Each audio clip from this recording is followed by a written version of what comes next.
polisi menetapkan 7 orang tersangka dalam kasus perusakan rumah singgah yang digunakan untuk retret keagamaan di Sukabumi, Jawa Barat. Ketujuh tersangka masih belum ditahan.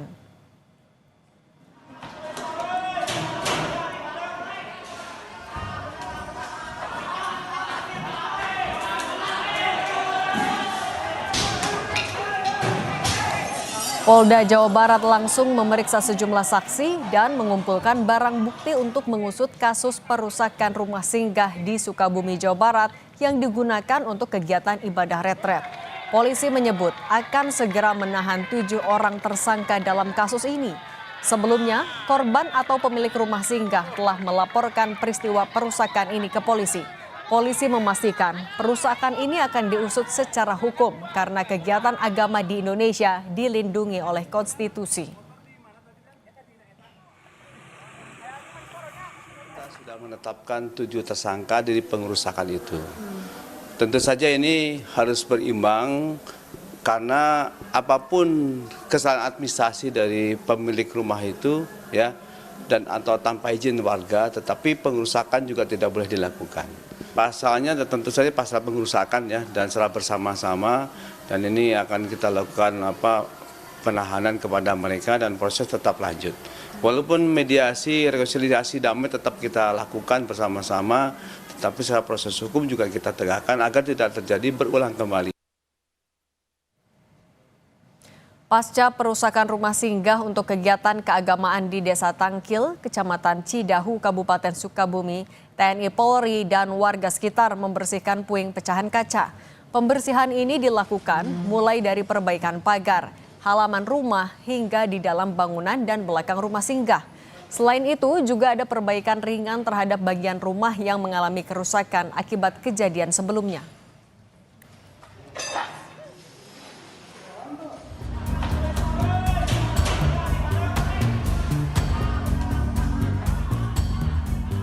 Sekelompok orang membubarkan kegiatan acara retret keagamaan di Cidahu, Sukabumi, Jawa Barat.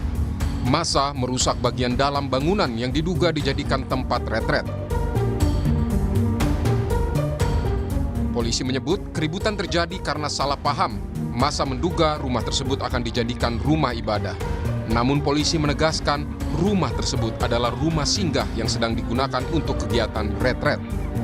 7 orang ditetapkan jadi tersangka karena melakukan perusakan rumah singgah ini.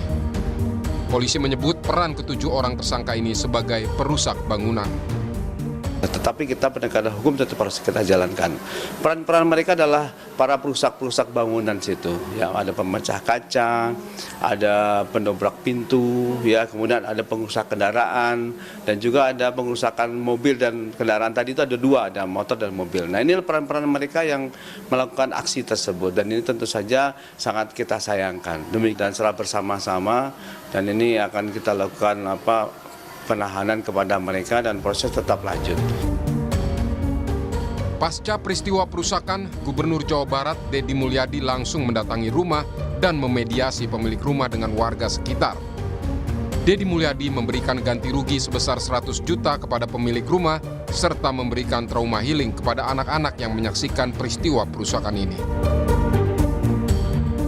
Deddy Mulyadi juga menyerahkan sepenuhnya proses hukum terhadap perusakan rumah singgah ini kepada polisi dan meminta warga sekitar untuk hidup rukun dan toleran. Ya, hukum membiarkan bekerja secara objektif berdasarkan kaidah alat bukti. Saya tidak akan mengintervensi. Urusan hukum saya serahkan sepenuhnya prosesnya kepada aparat penegakan hukum. 100 juta itu dari pribadi atau Pribadi dari saya. uang negara, Pak? Pribadi saya. Dari pribadi gubernur berarti ya 100 juta. Terima kasih. Nggak boleh terjadi peristiwa seperti ini. Semua orang harus hidup rukun, saling menghargai, saling menghormati. Menghormati perbedaan, menghormati keyakinan. Polisi memastikan proses hukum terhadap 7 tersangka dalam peristiwa perusakan ini tetap berjalan. Tim Liputan, Kompas TV.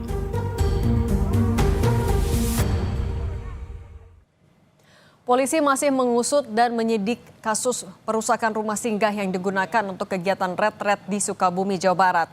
Saat ini 7 orang tersangka sudah ditetapkan dan kita sudah terhubung dengan Kabid Humas Polda Jabar Kombes Hendra Rohmawan. Pak Hendra, selamat petang. Selamat petang, gimana Kompas? Baik, alhamdulillah. Pak Hendra, tapi sebenarnya siapa saja sih 7 orang yang melakukan perusakan ini? Apa saja peran mereka? Seperti yang saya sampaikan tadi pagi ya, jadi untuk informasi masih kita tetapkan 7 tersangka tadi berdasarkan dari 9 saksi yang kita periksa, ya 9 saksi di luar daripada 7 orang yang kita tetapkan tersangka tadi, mereka berperan sebagai pengrusak ya, yang bersama-sama masuk ke rumah singgah tadi ya. Dan itu pelakunya ada yang melakukan pengerusakan pecah kaca, pendobrakan pintu, ya sehingga banyak alat bukti yang kita dapatkan situ sebagai bukti-bukti bahwa inilah yang dilakukan oleh mereka. Dan juga ada bukti-bukti video yang juga kita dapatkan yang banyak beredar dan viral di situ, membantu kami juga dalam proses untuk menetapkan ke-7 orang sebagai tersangka ini. Tapi dari para Demikian. tersangka itu ada yang perannya sebagai provokator, Pak? Nah ini masih kami dalami ya, karena memang sebenarnya proses ini setelah kami dalami ya, itu cukup panjang ya, ada kurang lebih sejak bulan April gitu, ada beberapa komunikasi yang kurang harmonis antara rumah singgah dari Ibu Ina Maria ini ya dengan warga di situ, ada beberapa komunikasi silakan membangun tapi tidak menjadikan tempat ibadah dan sebagainya. Nah, tetapi ini komunikasinya mungkin ada stagnan ya. Dan kemudian puncaknya kemana ada retreat tadi itu. Ya, mungkinan pemahaman retreat dari warga sekitar itu terhadap dengan kegiatan ibadah ini kan ya mungkin sama gitu. Karena ketentuannya keinginan warga itu ya tidak menjadi tempat ibadah. Nah, tapi ini kegiatannya retreat katanya. Mungkin inilah perbedaan persepsi ini menjadi suatu masalah yang sangat besar sehingga ada provokasi yang tadi mungkin kita coba akan dalami kira-kira apa sih pemicunya ini.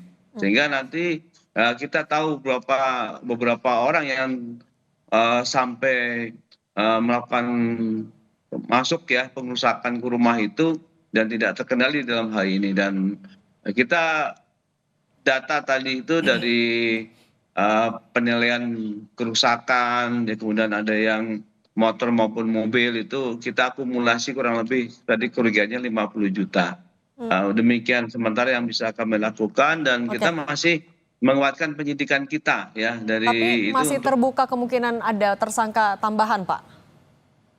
Kita pasti akan profesional ya, yakinkan bahwa kita tetap profesional. Kita juga sudah bertindak sangat cepat dari mulai kemarin ya, malam kita lakukan pemeriksaan secara kontinu dan kita bertindak dengan cepat sekali sehingga kita bisa menentukan tersangka ini dan segala kemungkinan yang tadi disebut provokator, penambahan daripada saksi maupun juga naik mungkin jadi tersangka, bisa ada kemungkinan tersebut. Pak Hendra, Tapi yang singkat pasti, saja Pak, mohon maaf saya potong Pak, singkat saja. Kalau ya. untuk 7 tersangka ini apa alasan belum ditahan dan apakah akan dilakukan sesegera mungkin? Sudah sebagian kita tahan dan itu sudah kita tahan. Informasi dari Polres ini setelah ditetapkan tadi pagi itu sudah ditahan dan nanti kita akan update kembali apakah mungkin ada foto-foto dan sebagainya akan kita komunikasikan ya dengan Polres Sukabumi utamanya ya sebagai penyidik dan memproses kasus ini. Oke. Pak Kabid Humas Polda Jabar Kombes Hendra Rohmawan, terima kasih sudah berbagi di Kompas Petang. Sehat selalu ya Pak. Ya, makasih.